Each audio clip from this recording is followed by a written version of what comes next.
Is it possible for us to know something so well na hindi talaga natin ito alam sa totoo lang?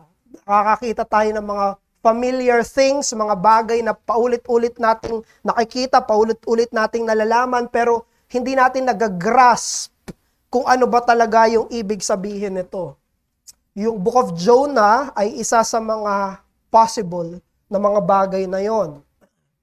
Nabanggit na ni Pastor dito before na most people think kapag sinabi yung Book of Jonah, it is Jonah and the whale. Maiisip natin, very familiar yung phrase, napaka-catchy niya, napakadali niyang ulit-ulitin, pero yung aklat ng Jonah ay napakayaman o napakahitik sa mga tema at katuruan na hindi napapansin dahil doon sa catchy na phrase na yon. Even sa mga Hudyo sa Israel mismo, meron silang Jewish tradition na kada Yom Kippur, kada Day of Atonement, they will read the Book of Jonah kada hapon ng kanilang Day of Atonement. At binabasa nila yung Book of Jonah, syempre hindi bilang children's story, kung hindi bilang aral tungkol sa pagkompronta ng hustisya ng Diyos sa kasalanan. Tungkol ito sa awa ng Diyos sa mga makasalanan. Isipin nyo, isang aklat na inaakala ng marami na napakasimple, pero hitik na hitik at mayaman sa katotohanan ng karakter ng Diyos. Kaya ito yung tinutunghayan natin, pang-apat na pangangaral natin sa Book of Jonah. We have seen 3 messages already in this, at nandito na tayo sa verse 11 hanggang 17, dulo ng chapter 1. At dito nakita natin yung mga sailors na pagkatapos nilang marinig, matutunan, sino ba si Jonah? Ano ba yung ginawa niya? Narinig mismo nila mula sa labi ni Jonah, isa siyang propeta at tumakbo siya mula sa Panginoon. Pagkatapos nilang marinig yun, takot na takot itong mga mandaragat, itong mga sailors. Humahampas na yung alon sa bangka nila, sa barko nila. Dumadagundong yung hangin, pwedeng pasirana yung mga kahoy na bumubuo sa kanilang barko, bangka. Kaya yung mga mandaragat ay nanginginig na sa takot dahil alam nila paparating na yung kamatayan. Pwede silang mamatay. Kaya tinanong nila yung propeta na tumatakbo sa Diyos, anong gagawin namin? Anong pwede natin gawin para tumigil to, itong kalamidad na to? Verse 11. At straightforwardly, diretsahan na sinabi ni Jonah sa kanila, itapon niyo ako. Ito lang yung paraan, walang ibang paraan. Kailangan itapon niyo ako, mamatay ako. Ako mismo yung mamatay para makaligtas kayo. Hindi kayo makakaligtas pag hindi ako namamatay. Kailangan itapon niyo ako sa dagat. Pero, of course, kahit na pagano sila, itong mga paganong ito, ayaw nila ng dugo sa kamay nila. Ayaw nila na sila naman ang balikan ng Panginoon. Kasi pwede nilang makonsider yun na murder. Pwedeng, kami naman ang mababalikan dito ng Panginoon. Kaya ang ginawa nila, sinubukan nilang bumalik sa pinanggalingan nila. Ang sinabi sa text natin, sinabi dito sa verse 13, nevertheless, the men rowed hard to get back to the dry land. Pinagpilitan nila, pinilit nila na makatakas sa bagyo ng Panginoon sa pamamagitan ng lakas nila. But of course, hindi pinahintulutan ng Panginoon yon. Sa totoo lang, nung tinry nila na bumalik, pinalakas palalo ng Diyos. Pinalakas palalo ng Diyos yung hangin, yung bagyo na nararanasan nila. Ngayon, nalaman na nitong mga mandaragat, wala na talaga.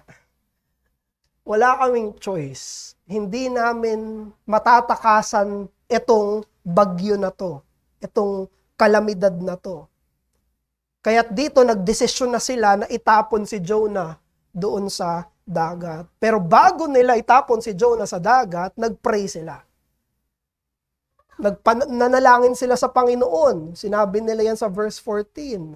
Pero yung panalangin nila ay panalangin na huwag silang managot sa kamatayan ni Jonah. Nanalangin sila sa Panginoon. Hindi kami parte nito. Siya lang yung may kasalanan. Wala kaming kasalanan. Sinabi, di ba? Do not let innocent blood perish. Sino innocent blood? Sila. Yung mga sailors. Sila sabi nila, wala kaming kinalaman dito. Siya lang yung may kasalanan. Ngayon, gagawin namin to. Itatapon namin si Jonah. Wag mong hayaan na kami ay madamay sa kasalanan niya. Wag mo kami hayaan mapahamak. Wag mo kaming pananagutin, Panginoon, dito sa kasalanan ni Jonah. Yun yung prayer na tong mga sailors dito sa verse 14. Kasi galing mismo kay Jonah, yung paraan na yun, isang paraan lang, walang ibang paraan para makatakas sila dito, no? At tinapon nila si Jonah, at sinabi dito sa verse 16, they feared God. Pagkatapos nila itapon si Jonah, nagkaroon sila ng takot sa Diyos to the point na nag-offer pa sila sa Panginoon. Alalahanin natin, mga pagano to, hindi to sumasamba sa Diyos ng Israel.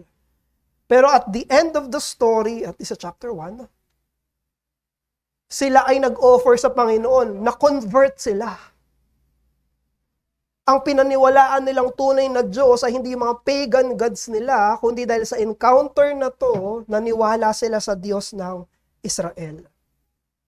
At of course, sa verse 17, ito na yung transition sa chapter 2, sa verse 17, naghanda yung Panginoon ng malaking isda na nung si Jonah ay nasa ilalim ng dagat, ay kinain siya ng malaking isda at sinabi sa text natin for 3 days and 3 nights, nasa loob siya ng tiyan ng malaking isda.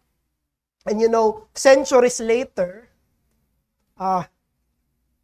ilang daang taon makalipas ng pangyayaring to, kinote ng Panginoong Jesus si Jonah. Binanggit ng Panginoong Jesus sa New Testament yung kwento ni Jonah, exactly verse 17. At sinabi ng Panginoong Jesus, etong nangyari kay Jonah, etong kwento ni Jonah, etong verse 17 na ito ay tungkol sa akin. Binasa ni Jesus yung Jonah. At nung binasa ni Jesus yung Jonah, sinabi niya, ako to. Tungkol sa akin to. Ang lumang tipang pangpropetang librong to ay tungkol sa akin. Ito ay tungkol sa sakripisyo ng Panginoong Jesus. Kapag binasa mo tong verse 11 hanggang verse 17, kung ikaw ay pamilyar sa bagong tipan, ikaw ay mananampalataya na may Espiritu ng Diyos, hindi mo ito mamimiss out. May nag-sacrifice, naligtas yung iba dahil sa sacrifice ng isa. Hindi mo ito mamimiss out. Parang may alam akong ganun Parang may alam akong ganun sa bagong tipan. Yun yung pinakapunto ng Jonah. Na even si Jonah, isang karakter, isang propeta na punong-puno ng kasalanan, punong-puno ng pagrebelde, even the book of Jonah is Christological. Pero ito yung tanong natin, may mga kasalanan si Jonah Does it point to Christ as well? No. Siyempre hindi. Yung mga kasalanan ni Jonah, it's about us. Kasalanan ni Jonah, it's about us. May tinanong akong pastor dati, kasi alam natin yung Psalms, it's also about Jesus. Diba? Sinasabi ng mga theologians, the book of Psalms, yung buong Psalms, it's messianic. It's about the Lord Jesus Christ. Ito yung tanong ko. Sabi ko, paano yung mga nagko-confess ng sin doon? Di ba? Kuya, Psalm 51. Hindi naman pwedeng si Jesus yun, wala naman siyang kasalanan. At doon sa mga parte na yon, it's about us bilang mga makasalanan. Ganon din dito sa book of Jonah. Jonah was like us in his sins, but like Christ in his sacrifice. Like Christ in his propitiatory sacrifice. Kaya unang dating dapat tignan dito ay paano tayo ini-illustrate ni Jonah. At pangalawa, paano tinitipify ni Jonah ang Panginoong Hesus. Ano yung pagkakatulad natin kay Jonah? Ano pagkakatulad ni Jonah sa Panginoong Hesus? So, dito sa verse 12, napakaraming iba't ibang opinion kung bakit sinabi ni Jonah na ang tanging paraan ay itapon siya, no? Pero ang mapapansin natin dito sa verse 12 na walang debate ay yung conviction niya na dapat siyang parusahan. That's it. Yung verse 12 ay confession ng isang makasalanan na deserve niya na maparusahan ng Diyos. That's a confession of Jonah. Sinasabi niya, walang ibang paraan. Kailangan niyo akong itapon. Bakit? Tinakbuhan ko yung Diyos. Diyos na diretsahan akong inutusan. Diyos na binigyan ako ng mandato. Diyos na binigyan ako ng utos, pero harap-harapan ko siyang tinalikuran at pumunta ako sa kabilang direksyon. Palayo, very clear yan dito sa Jonah, palaging binabanggit, he went away from the presence of the Lord. Ang nilayuan niya ay presensya ng Diyos. At sinabi niya sa mga sailors na to, hindi kayo dapat mag-suffer dito, ako ang dapat mag-suffer.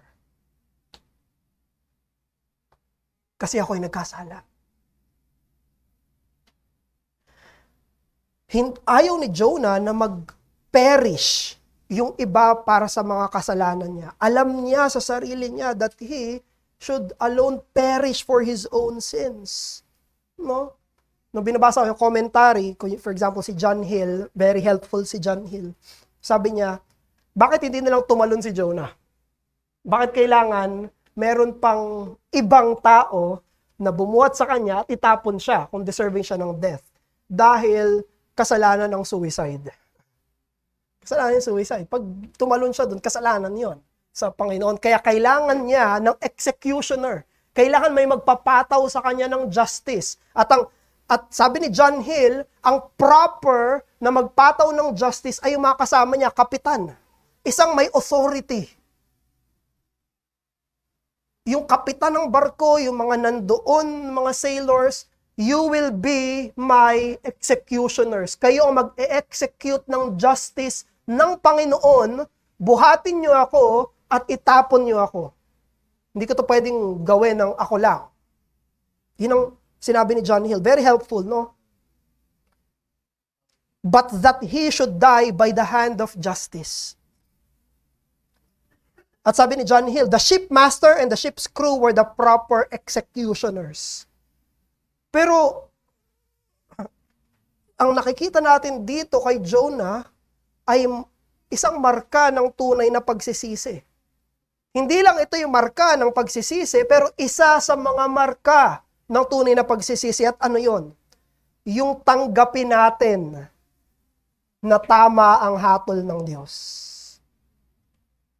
Na tayo ay makondena, tayo ay parusahan. Marka yan ang tunay na pagsisisi. The repentant person is sensible enough to accept that his sins deserve the condemnation of God. Yan ay pagsisisi na may pananampalataya. Nag-a-agree sa Panginoon, Panginoon, tama ka, karapat dapat akong parusahan dahil sa kasalanan ko. Marka ng tunay na pagsisisi. You see, we see that on other characters sa scriptures na mga nagre-repent. For example, si David. Si David, nagkasala siya, adultery, murder. Sa Psalm 51, ito yung sabi ni David. Sabi niya, Psalm 51 verse 4. Against you, you only have I sinned, so that you may be justified in your words and blameless in your judgment. Sinasabi ni David, nagsisisi ako, Panginoon, tama ka sa lahat ng hatol mo. Tama ka na parusahan ako. You're blameless in your judgment. Yung judgment mo, Panginoon, tama. Karapat dapat akong parusahan. I-mark ng true repentance. Another, sa New Testament, yung sinabihan ni Christ na magnanakaw. Pinangakuan ni Christ na magnanakaw. Anong sabi ni Christ sa kanya? Today you will be with me in paradise. Pero bago yon, alam niyo kung ano yung sinabi ng magnanakaw? Di ba, nilalait nung mga Pharisees, nilalait nung mga tao si Jesus habang nasa cross. Tapos, yung isa pang magnanakaw, maging siya, nilalait niya si Jesus. Yung repentant thief on the cross, ito yung sabi niya. Sabi niya, Luke 23:40-41, sabi niya, but the other rebuked him, saying, do you not fear God, since you are under the same sentence of condemnation? For we indeed justly, for we are receiving the due reward of our deeds. Ang sinasabi nung repentant thief on the cross, si Jesus, hindi siya karapat-dapat dito. Pero tayo, yung magnanakaw, karapat-dapat tayong parusahan. Sabi niya, patas na ipako tayo sa krus. Patas na parusahan tayo, karapat-dapat, tama. Na maparusahan tayo, bakit? Sa ginawa natin. Na ginawa tayong kasalanan, dapat tayong parusahan. You see, ang isang tao ay magiging tunay na nagsisisi lamang kung tinatanggap niya, pinaniniwalaan niya na siya ay karapat-dapat sa impyerno.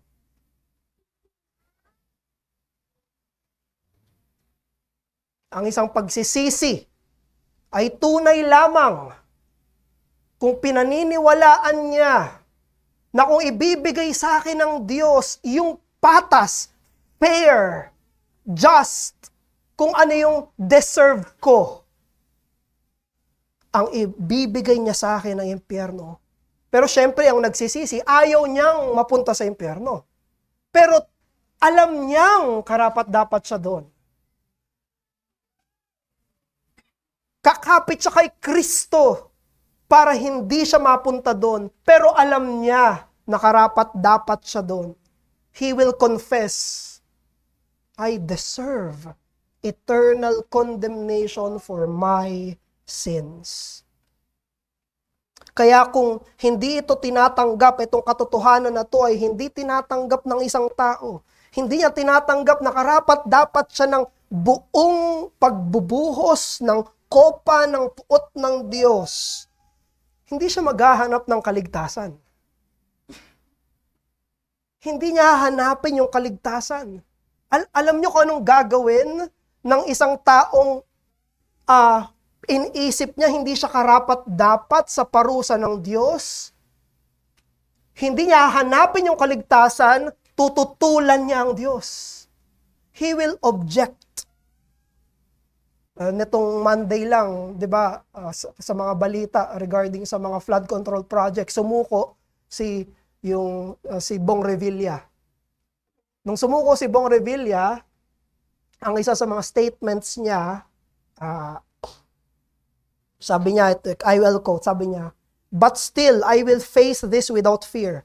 I know God won't abandon me because I did nothing wrong.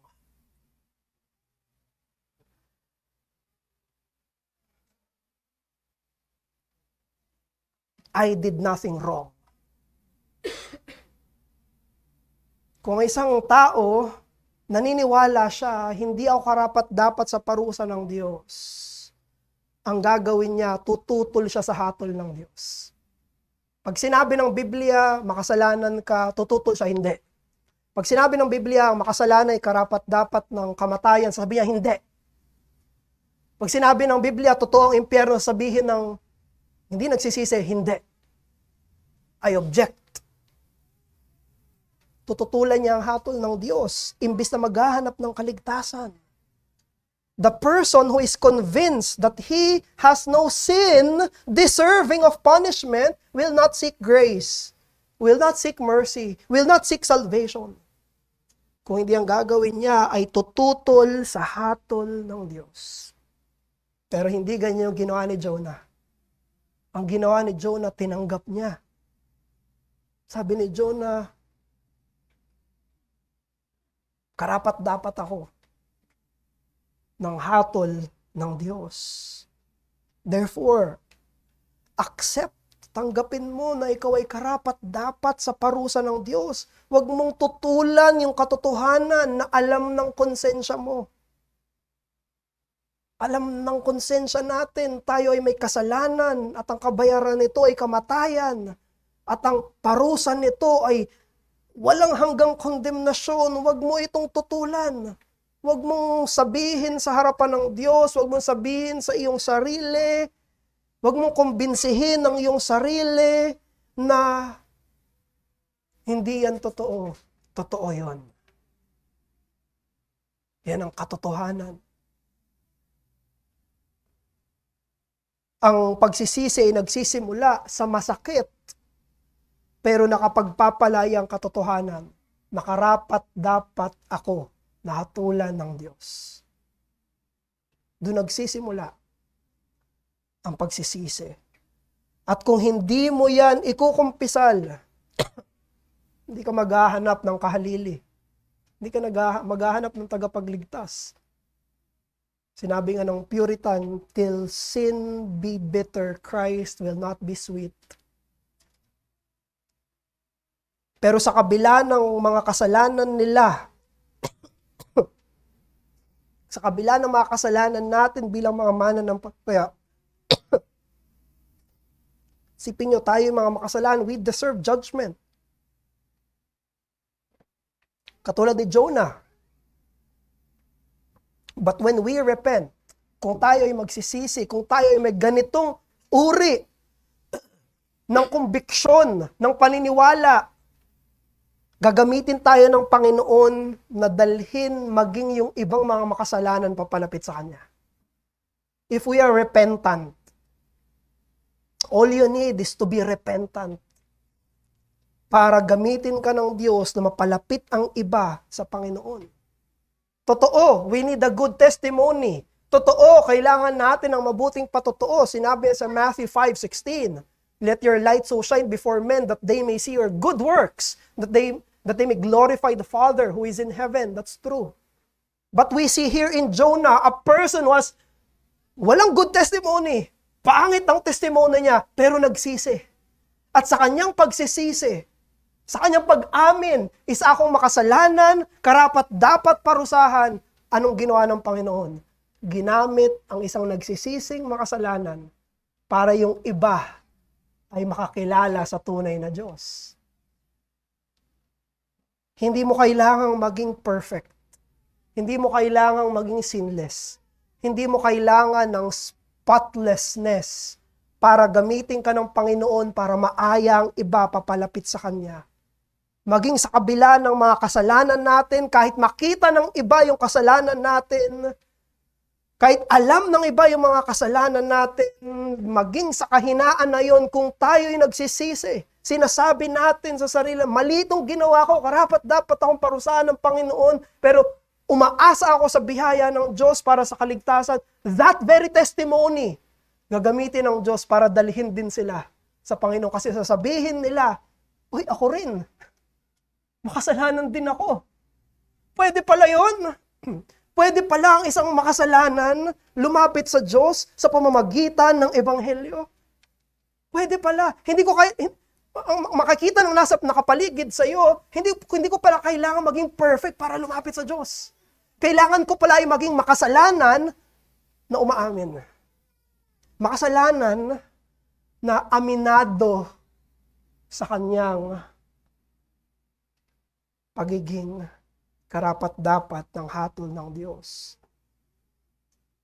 God can use us to draw other sinners to Himself. Sino ba si Pablo? Who is Paul but a persecutor?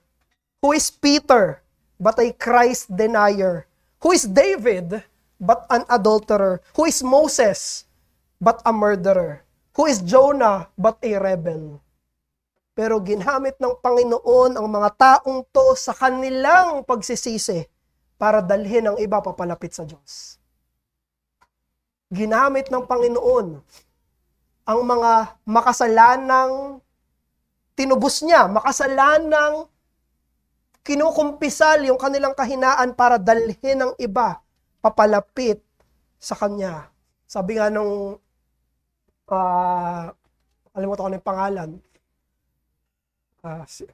Hudson Taylor yata, yung nagsabi. Sabi niya, gumagamit ng Panginoon ang mga mahihina at mga imperpektong mga tao sa kanyang kaharian kasi wala namang iba.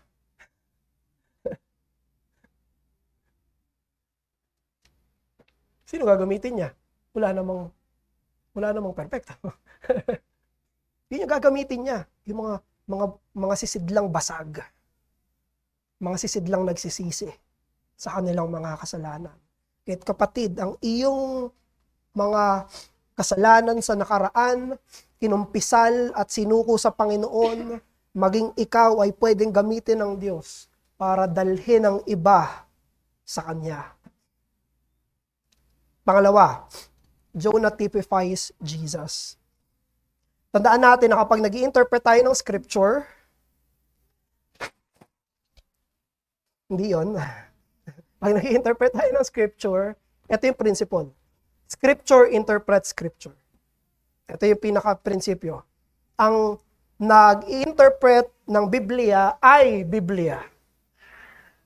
Hindi tayo magpapasok ng sarili nating standard sa Biblia. Ang nag-i-interpret ng Biblia ay Biblia. Now, maging mas specific pa tayo. Paano yun? The New Testament interprets the Old Testament. Lalo na kung nagbabasa tayo ng Lumang Tipan. Ang tamang pagbabasa ng Lumang Tipan ay sa lente ng Bagong Tipan. Yung New Testament, yung mga quotations dyan, di ba, kino-quote nila yung Old Testament? Interpretation yun. Hindi yun parang, kung nagko-quote lang tayo ngayon, di ba? Para palakasin yung argument natin. Hindi ganun yung ginagawa ng New Testament. Ang ginagawa ng New Testament, sinasabi niya, ito yung tamang pagbabasa ng verse na to. Pag binasa mo tong verse na to, ganito mo siya babasahin. Now, alam natin itong nangyari kay Jonah, totoong historical account siya. Totoong nangyari siya sa kasaysayan, hindi siya myth. Hindi ito gawa-gawang kwento, hindi ito fable, no? Questionin nyo kami pag sinabi na namin na hindi totoo ang historicity ng Old Testament. Pagkatapos namin mag-preach, kausapin nyo kami. Pag lumabas yun sa bibig namin. Totoong nangyari ang Jonah. Totoong may malaking isda, hindi balyena, walang sinabing balyena, sinabi malaking isda. Totoong kinain siya, totoong nasa tiyan siya. 3 araw, 3 gabi. Totoo. Literal. No? Pero nangyari yung totoong historical event na yon. Totoong nangyari yon. Para ituro yung mga mata natin sa Mesiyas. Totoong pinangyari sa kasaysayan para ituro tayo sa Mesiyas. Matthew 12 verse 40, sabi ni Jesus, "For just as Jonah was 3 days and 3 nights in the belly of the great fish, so will the Son of Man." Sino yung Son of Man? Siya. Favorite ni Jesus sa self-designation niya. Sinasabi niya Son of Man, siya yun. So will the Son of Man be 3 days and 3 nights in the heart of the earth. Kung paano nangyari ito kay Jonah, ito rin ay mangyayari sa akin. Of course, alam natin ibig sabihin nun. Ano ba yung pinrophesy ni Jesus na 3 araw siya sa libingan? Na siya ay mamamatay. At sa kanyang kamatayan, 3 araw siyang patay. At sa 4 araw, siya ay babangon mula sa hukay. Siya ay babangon muli. Ibig sabihin, hinanda ng Panginoon ang lahat ng to. Inorchestrate ng Panginoon yung lahat ng nangyari kay Jonah. Desisyon ni Jonah, Nineveh, isda, bagyo, sailors, lahat. Pinagtahi-tahi ng marunong at makapangyarihang probidensya ng Diyos yung lahat ng pangyayari sa Jonah para sa mas higit na layunin kay Jonah. Para ituro tayo sa kanya na higit na Jonah, ang Panginoong Hesukristo. You see, may pagkakatulad si Jonah at si Jesus, at merong hindi pagkakatulad si Jonah at si Jesus.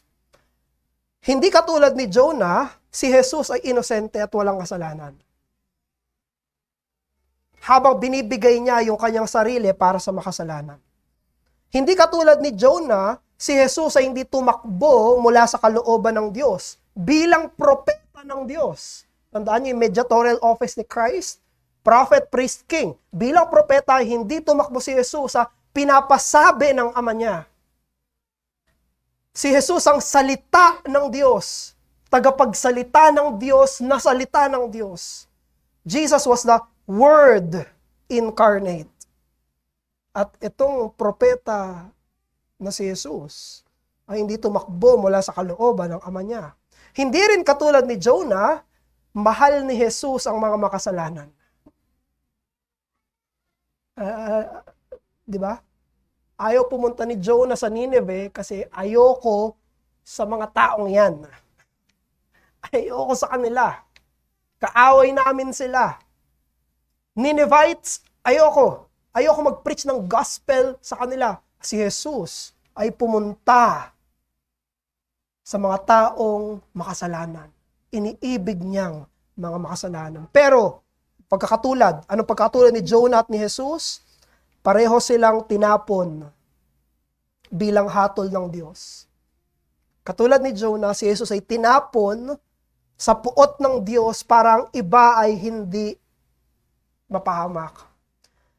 Katulad din ni Jonah, si Jesus ay willing na mamatay. At katulad ni Jonah, si Jesus ay 3 araw at 3 gabi na nasa ilalim ng kamatayan bago ang kanyang pagkabuhay na muli. So, Jonah typifies the Lord Jesus Christ. At doon natin mas na-appreciate yung ginawa ng Panginoong Jesus sa krus ng Kalbaryo. Kung ano yung nangyari kay Jonah dito, yan mismo yung ginawa ni Jesus sa krus ng Kalbaryo. Hinayaan niyang iba na itapon siya sa kamatayan para ang mga nakapaligid sa kanyang mga makasalanan ay hindi mapahamak kung hindi siya na lang. Hindi na sila, ako na lang. The self-giving sacrifice of the innocent Christ is the only way, walang ibang paraan para ang mga guilty na mga makasalanan ay makatakas sa puot ng Diyos. At yan yung tinatawag nating substitutionary atonement. Paghalili. Ito yung tinatawag ng Romans na propitiation. Pagpahupa ng galit ng Diyos. Paano huhupa yung galit ng Diyos? Kung mapaparusahan yung kasalanan. At si Jesus lang ang perpektong kahalili. Siya yung pumasan ng bigat ng puot ng Diyos sa mga makasalanan. Yung kamatayan niya lang, yung papawi sa galit ng Diyos at sa hustisya niya. Yun lang at wala nang iba. Ito yung text na ginamit ni Pastor kahapon sa Bible study sa Radar, 1 Peter 3:18. Christ also suffered once for sins, the righteous for the unrighteous, to bring you back, to bring you to God. Matuwid para sa mga hindi matuwid. Baliktad. Sa Book of Jonah, yung innocent, yung mga tao. Si Jonah yung guilty. Sa krus, siya lang yung inosente, lahat tayo guilty. Namatay yung inosente para sa mga guilty. Sa book ni John Bunyan na Pilgrim's Progress, tungkol ito kay Christian, tumakas siya dun sa kanyang hometown. Yung hometown niya ay City of Destruction. At habang naglalakbay si Christian, meron siyang bit na burden. Alam niyo yung sinisimbolize nung bit niya na burden. Na habang naglalakad siya sa tamang daan, pabigat ng pabigat, palaki ng palaki yung kanyang burden. Alam niyo yung sinisimbolize nun? Guilt. Yun yung mga kasalanan niya. Nagpapahirap sa kanya yung kasalanan niya, yung kanyang guilt. At alam niyo kung saan lang nawala yung pasan-pasan niya na burden. Sa kwento ni John Bunyan, nung dumating na siya sa paanan ng krus. Pagdating niya sa paanan ng krus, nawala yung kanyang guilt. Nawala yung kanyang burden. At ganon din tayo mga kapatid. Ganon din tayo mga mananampalataya. Walang ibang paraan na maalis yung ating kahihiyan sa kasalanan natin, kabigatan sa sarili nating mga kasalanan, mga panghihinayang at regret dahil sa mga nagawa nating kasalanan. It will only be removed by beholding the sacrifice on the cross, the Lord Jesus Christ. Kaya dito tayo nagsimula sa pananampalataya. Nagsimula tayo sa pananampalataya na nakatingin kay Jesus, nag-aalis ng aking kasalanan, at dito tayo nagpapatuloy kay Jesus na nag-aalis ng aking kasalanan. Therefore, the message is still the same. Kahit gaano ka nakatagal na mananampalataya, the message is still the same. Repent of your guilt and believe that the sacrifice of the sinless Jesus is your only salvation. Yun lang. Makasalanan ako. Siya yung pumapawi ng kasalanan ko. Siya yung nagbayad ng kasalanan ko. That's the Christian life. Yan yung buong Kristiyanong pamumuhay. Kasalanan ako, bigat na bigat ako sa kasalanan ko. Actually, yung bigat na yun, portion pa lang sa lahat ng kasalanan natin. Pero mapapawi lang yun ng Panginoong Jesus.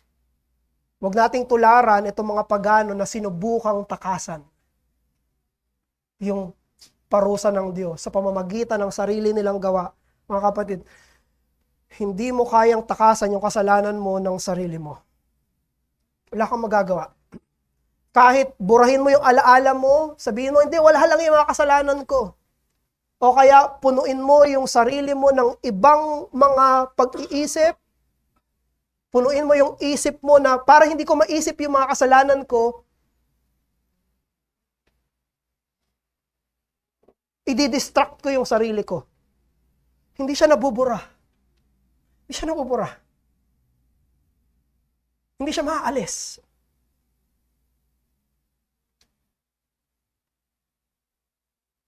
What can wash away my sin? Nothing but the blood of Jesus. Ang kailangan natin ay sakripisyo. Pero hindi lang kahit anong sakripisyo. Sakripisyo na perpekto na makakapagpawi sa puot ng Diyos. Hindi mapapawi yung iyong guilt sa pamamagitan ng kahit anong sacrifice mo. Marami akong gagawin para mapawi yung aking guilt. No. Hindi. Sakripisyo niya lang. Masdan mo, tignan mo, tanggapin mo, paniwalaan mo, yakapin mo, kunin mo para sa iyo. Hindi para sa iba, sa iyo. There is now no condemnation in Christ Jesus. Romans chapter 8 verse 1. Pero bakit? Because Jesus was condemned on our place. Di na tayo kukondena ng Diyos. Dahil kinondena na si Jesus sa ating pwesto. Tayo dapat yung lunukin ng kamatayan. Pero siya yung nilunok ng kamatayan para sa atin. Kaya kung ikaw ay isang mananampalataya, na meron kang mga kasalanan, mga ongoing disobedience, of course, repent now. And as you repent, embrace and freshly look at the sacrifice of Christ. Sapat yun. Hindi mo kailangan dagdagan. Hindi nang hihingi ang Diyos ng dagdag na contribution mo para sa kaligtasan mo. Ang sinasabi niya paulit-ulit, lumapit ka sa anak ko, lumapit ka kay Jesus, masdan mo siya. Kaya dito sa talata natin, hindi tayo iniiwan sa dilim kung hindi tinuturo tayo sa diliwanag. Malalim yung kasalanan natin, mabigat yung kasalanan natin, pero si Jesus ay pumarito para sa atin. Si Hesukristo ang pumasan ng utang natin. Siya'y namatay sa kamatayan na dapat tayo yung mamatay. At siya yung bumangon para tayo'y bumangon na kasama niya. Kaya tignan mo siya, pagkatiwalaan mo siya, at hayaan mo ang sakripisyo niya ang bumuhat sa bigat ng iyong kasalanan. Siya ang iyong kahalili. Sabihin mo yan. Siya ang humalili sa akin. Siya ang iyong kasiguraduhan. Sabihin mo yan. Siya ang aking kasiguraduhan. Siya ang tagapagligtas. Sabihin mo yan. Siya ang aking tagapagligtas. Kaya't ang buhay natin na binasag ng kasalanan ay maging testimonya ng biyaya ng Diyos. Manalangin tayo. Ama namin, maraming salamat po dito sa aklat ng Jonah. Salamat, O Diyos, dahil binubulgar mo na kami makasalanan katulad niya. Pero salamat, O Diyos, dahil hindi nagtatapos doon yung kwento. Salamat po dahil si Jonah ay ginamit mo para tumingin kami kay Jesus. Si Jesus na namatay para sa amin. Si Jesus na inosente para sa mga hindi inosente. Matuwid para sa mga hindi matuwid. O Diyos, panariwarain mo sa amin ang katotohanan ng grasya mo. That we are guilty before you, but you sent the guilt bearer, the Lord Jesus Christ. Maraming salamat po, Diyos, sa pangalan ng aming kahalili, ang Panginoong Jesus. Amen.